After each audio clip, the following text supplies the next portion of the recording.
भारतीय बौद्ध महासभा दिल्ली प्रदेश अध्यक्ष सुनील बौद्ध जी ने जो बताया उस पर मैं बात रखना चाहता हूँ। मैं उनका अभिनंदन करता हूँ कि दीक्षा प्रोजेक्ट नाम का ऐप निकाल के जो सुविधा यहाँ के दिल्ली और दिल्ली के आजू बाजू के उत्तर भारत के लोगों के लिए रखा हूँ, अच्छी बात है मैं समझता हूँ। क्योंकि नए जनरेशन के बच्चे हैं, पर्ची भरना फॉर्म भरना ये कमती है, ऑनलाइन से ही सब काम चल रहा है। वो ध्यान में रखते समय आपने ये बताया वो बहुत अच्छा है।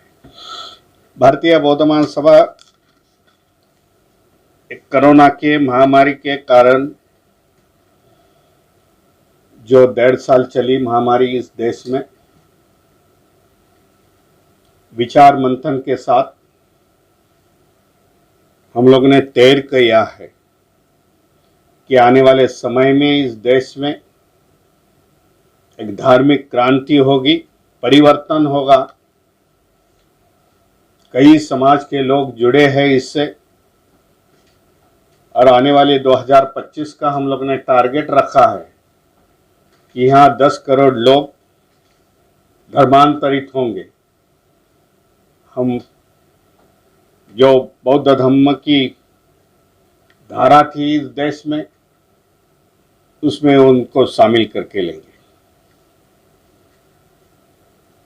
और इसका प्रयास हम लोग ने अंबेडकर भवन जो बम्बई में है, दादर में है, जहाँ भारतीय बौद्ध महासभा का हेड ऑफिस है, वहाँ 7 सितंबर में लिया। कुछ लोग उत्तर भारत से वहाँ जुड़े हुए थे, आ गए थे। जो समाज अभी शेड्यूल कास्ट शेड्यूल ट्राइब में है, ओबीसी में है, वो समाज जो कुशवाहा समाज मध्य प्रदेश से आए थे, काफ़ी संख्या से आए थे, उनके पदाधिकारियों को खाली बुलाया था। सैनी थे, कुर्मी थे, मौर्या थे। एक 225 लोगों की मीटिंग हम लोग ने ले लिया और वहाँ तय कर दिया कि आने वाले समय में हम लोग धर्मांतरित होंगे। सुनील जी ने एक बात बताई कि खाली धर्मांतरित होके इधर जमेगा नहीं, उतना फुलफिल नहीं होगा, फिर से वो पीछे जा सकते हैं। इसके लिए कुछ बौद्ध भिक्षुओं से मैंने बात की। बौद्ध भिक्षुओं ने बताया मुझे कि भीमराव जी ये करना है तो एक पूरे भारत में नए 25,000 बौद्ध भिक्षुओं की गरज पड़ेगी, ज़रूरत पड़ेगी। इन लोग के लिए सिखाने के लिए भारतीय बौद्ध महासभा अपने प्रयास कर रही है काफ़ी समय से कि हम लोग खाली दीक्षा नहीं देते तो उन लोग को दीक्षा दे के प्रशिक्षित करते हैं। भाई हमारी संस्कृति क्या है, हमें क्या करना है, हमें क्या नहीं करना है। वैसे आज मैं दिल्ली में आया हूँ, कल मैं जयपुर में जा रहा हूँ। जयपुर में डोसा और 3 जगह पर बड़े प्रोग्राम हैं जहाँ सामनेर शिविर का आयोजन किया है। एक बाबा साहब की प्रतिमा का उद्घाटन है वहाँ। इस तरीके से प्रोग्राम होने चाहिए। भारतीय बौद्ध महासभा के 24 ऐसे शिविर हैं जहाँ से हम लोग बौद्ध धर्म को बढ़ावा देते हैं, लोगों को अच्छी बात बताते हैं। एक तो हम लोग ज़्यादा कॉन्सेंट्रेट करते हैं कि सामनेर शिविर का प्रयोजन होवे। सामनेर शिविर मालूम है 10 दिन का सामनेर शिविर होता है, चिवर लेके बैठना पड़ता है। दूसरे हम लोग ने ज़्यादा जिस पर जोर दिया वो महिला प्रशिक्षण शिविर। महिलाओं को हमारी जो भारतीय बौद्ध महासभा की शिक्षिका है, काफ़ी शिक्षिकाएँ, कुछ महिला शिक्षिकाएँ यहाँ जयपुर में आई हुई है महाराष्ट्र से चल के, महिलाओं को लेके बैठते हैं। उन लोग दिन भर में 4 घंटा और धम्म की बात बताते हैं। उसका इफेक्ट अभी मैं देखता हूँ पिछले 5-10 सालों से कि ज़्यादा इफेक्ट होता है। जब महिला बौद्ध धर्म की दीक्षा लेती है, बौद्ध धर्म समझती है, तो हम समझते हैं वो घर में बौद्ध संस्कृति, बौद्ध धर्म की आचार विचार चालू हो गए। तीसरा हम लोग ने ज़्यादा इस पर जोर दिया, जो स्कूल में जाने वाले बच्चे हैं, जो छुट्टी का समय आता है, जब मिड वेकेशन आता है, दिवाली वेकेशन जिसको बोलते हैं, और एक मई महीने के बाद जो वेकेशन होता है एग्ज़ाम होने के बाद, वो छोटे बच्चों को हम लोग 5 दिन रखते हैं विहारों में। और 5 दिन विहारों में रख के उसको चीवर देते हैं और चीवर से बौद्ध धर्म की शिक्षा देते हैं। बच्चे को, माँ बाप को 5 बजे के बाद उनको मिलना जुलना फिर से होता है और बाद में फिर से बच्चे विहारों में रहते हैं। ये ऐसे तरह के कई प्रोग्राम हैं, 24 प्रकार के प्रोग्राम हैं। अंधश्रद्धे का प्रोग्राम में हम लोग देते हैं कि ये बुआबाजी कैसे करते हैं, आग कैसी लगती है, कौन सा केमिकल डालते हैं, नींबू लेते हैं, नींबू से ब्लड कैसा आता है, कैसा इंजेक्शन देते हैं। ऐसे कई प्रोग्राम हम लोग करते हैं। प्रयास चल रहा है, लेकिन इसमें पब्लिक जुड़ना जरूरी है, मैं समझता हूँ।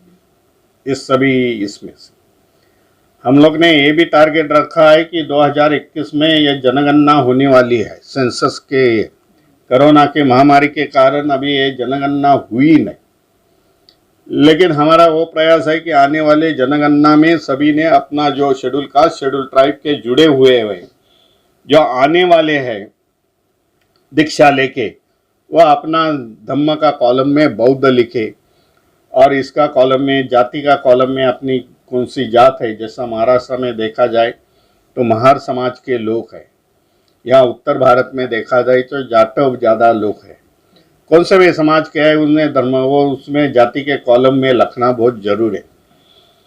कुछ समय में उस पर मैंने बात रखी थी, उस पर काफ़ी चर्चा हो गई, किसी ने क्रिटिसाइज कर दिया,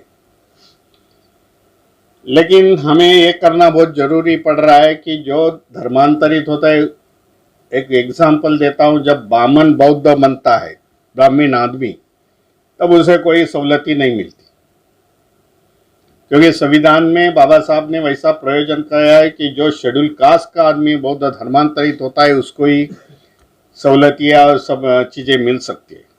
दूसरी अहम बात है इसमें कि शेड्यूल कास्ट का अपना पॉपुलेशन इस देश में दिखाने की ज़रूरत है। समाज कल्याण का जो फंड है, सोशल वेलफेयर का फंड है, वो उस पर निर्भर होता है। तुम्हारी उन्नति में कितना फंड जाना चाहिए तुम्हारे पॉपुलेशन पर है।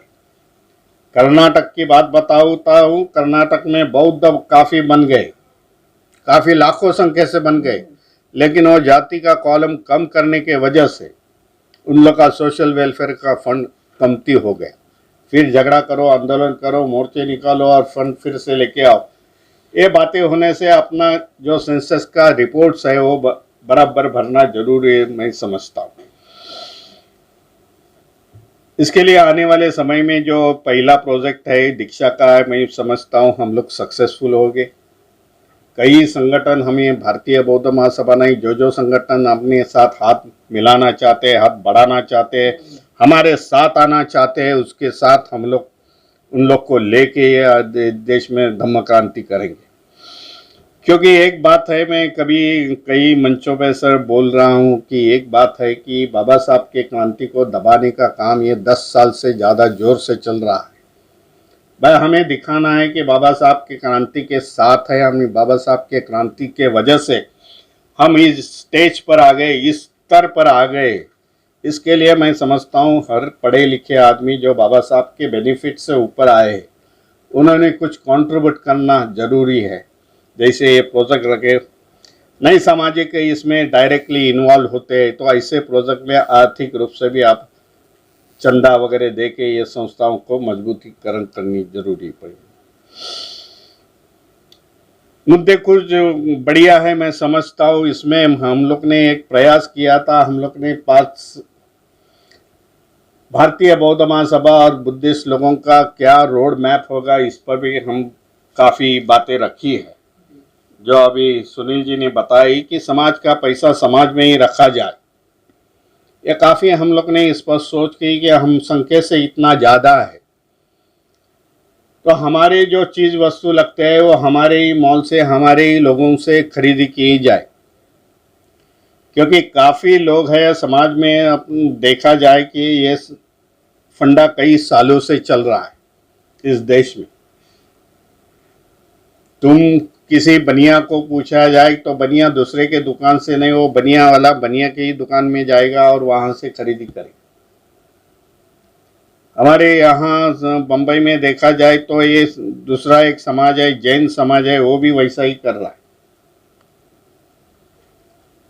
इस तरह से हमें हमारी इंडस्ट्री खड़ी करनी पड़ेगी, एक कंज्यूमर इंडस्ट्री खड़ी करनी पड़ेगी, और इसके लिए कुछ न कुछ लोग आने की ज़रूरत है। मैं देखता हूँ दिल्ली इतना बड़ा शहर है, एक कंज्यूमर प्रोडक्ट के नाम से ऐसा तैयार कर लो, और कंज्यूमर प्रोडक्ट से हमने सोचना चाहिए कि हम लोग खरीदी करना चाहते हैं वहाँ से ही खरीदी करें। जो कंसेप्ट रखा है कि हमारा पैसा समाज में ही सर्कुलेट होना चाहिए, हम आज क्या कर रहे हैं कि हमारा पैसा दूसरे से खरीदी करके उन लोग को बढ़ावा दे रहे, उन लोग को श्रीमंती, उन लोग को वैभव प्राप्त करके दे रहे।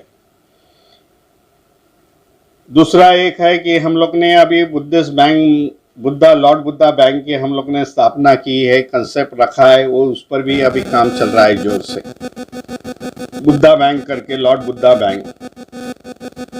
समय की कमी है इसके लिए, नहीं तो हम लोग ने सब ऑल इंडिया के इंडस्ट्रियल जो बुद्धिस्ट इंडस्ट्रियलिस्ट है देश भर में, और बुद्धिस्ट इंडस्ट्रियलिस्ट की हम लोग ने सूची निकाली है, और बुद्धिस्ट इंडस्ट्री की सूची निकाल के उन लोग को एक प्लेटफॉर्म के लाने की जरूरत की है। भाई तुम्हें कोई फाइनेंस लगता है तो लॉर्ड बुद्धा बैंक है, लेकिन हमारी शक उस पर एक ही होगी कि भाई जो इंडस्ट्री में लेबर लगेगी, मैन पावर लगेगी, वो हमारे समाज से जानी चाहिए, उसको लेनी चाहिए।